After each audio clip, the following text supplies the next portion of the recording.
2013년도 1회 문제풀이입니다.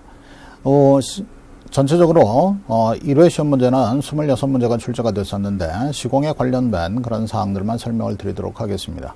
그리고 최근에 2011년도 이후에 구조 과목이 들어와 있어요. 그래서 기본적으로 시공 실무에 관련된 그런 사항들은 통상 문제가 25문제에서 30문제 사이에서 출제가 되고 있는데 시공 부분에 있어서는 통상 17개에서 18개 정도 이렇게 출제가 되고 전체적으로 약 60점에서 65점 사이에서 출제가 결정이 된다라고 여러분들이 파악을 해 두시면 되겠습니다.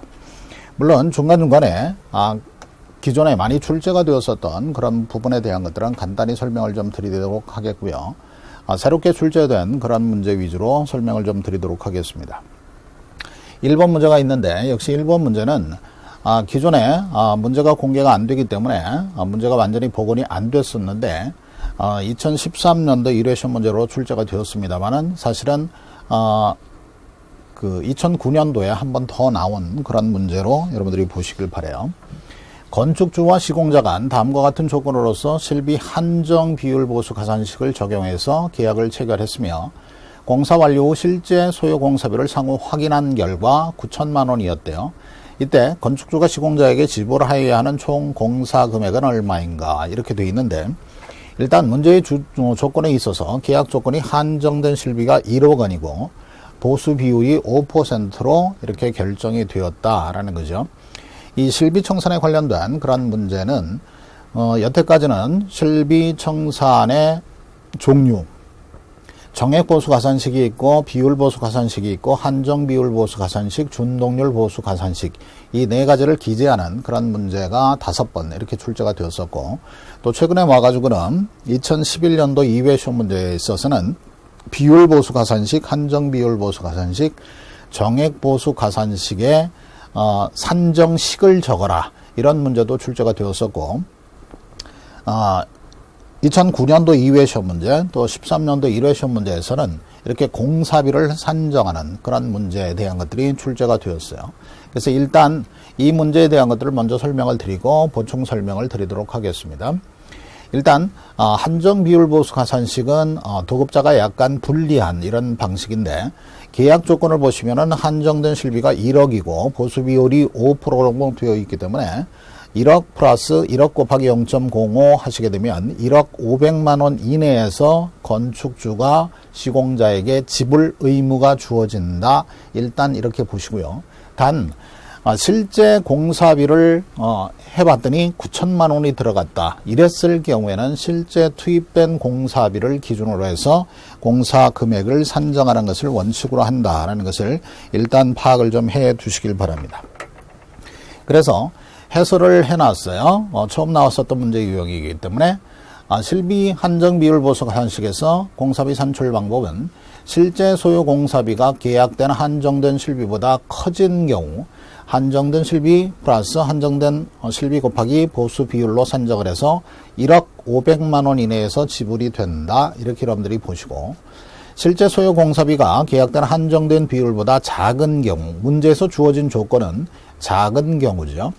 이런 경우는 실제 소요 공사비 플러스 실제 소요 공사비 곱하기 보수 비율로 산정을 하기 때문에 이 문제의 경우는 2번 방법으로 계산을 해 주셔야 된다. 그래서 9천만 원 플러스 9천만 원 곱하기 0.05에서 9,450만 원 이렇게 전체 금액을 표시를 하셔도 좋겠고요. 9,450만 원이라고 여러분들이 파악을 해 두셔도 좋겠습니다. 그래서 이 문제에 있어서는 일단 예를 들어서 두 가지를 추가로 설명을 드리겠는데 가령 내가 실제 투입비가 1억 2천만 원이 되었다라고 가정을 해봅시다. 이렇다 하더라도 실제 투입비가 계약된 한정된 실비 1억 원을 넘어갔다 하더라도 실제 건축주가 지불하여야 하는 것은 아까 설명을 드렸었던 1번 규정에 의해서 1억 500만 원만 지불 의무가 주어진다라는 것을 꼭 기억을 좀 해두시길 바라고요. 또 한 가지는 문제에서 주어진 것은 실제 투입비가 1억 보다 작아졌기 때문에 작은 금액을 대입해서 공사비를 산정한다. 꼭 기억을 좀 해두시고요.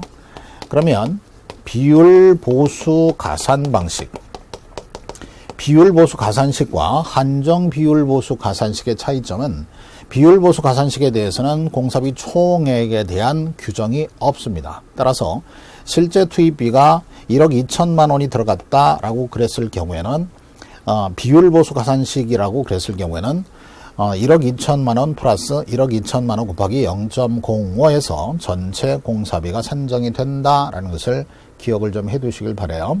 따라서 한정 비율 보수 가산식과 비율 보수 가산식을 구분하는 그런 내용에 대한 것들을 숙지를 좀 해두시길 바라고, 이 문제는 2번 출제된 것으로 여러분들이 파악을 좀 해두시길 바랍니다. 실비청사는 최근에 와서 이렇게 공사비를 산정하는 식과 또 총 공사비를 실제로 구하는 이런 시험 문제에 대한 것들을 대비를 좀 해두실 필요성이 있겠습니다. 처음 출제됐었던 유형으로 여러분들이 확인을 좀 해두시죠. 그 다음에 2번째 나왔었던 것은 공정이기 때문에 공정 담당 선생님이 아마 설명을 해 주실 겁니다.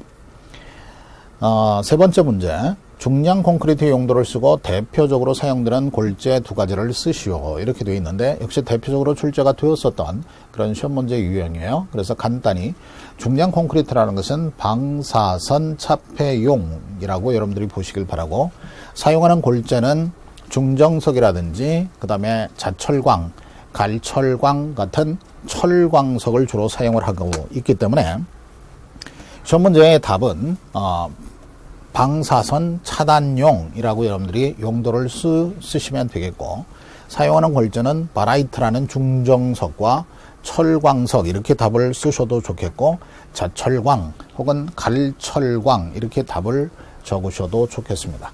간략하게 여러분들이 기억을 좀 해 두시길 바라고요. 이렇게 중량 콘크리트에 관련된 그런 시험 문제는 이런 식으로 용도를 구하는 또 사용 골재를 물어보는 그런 문제로 시험 문제에 출제가 됐다, 이렇게 여러분들이 보시길 바라요.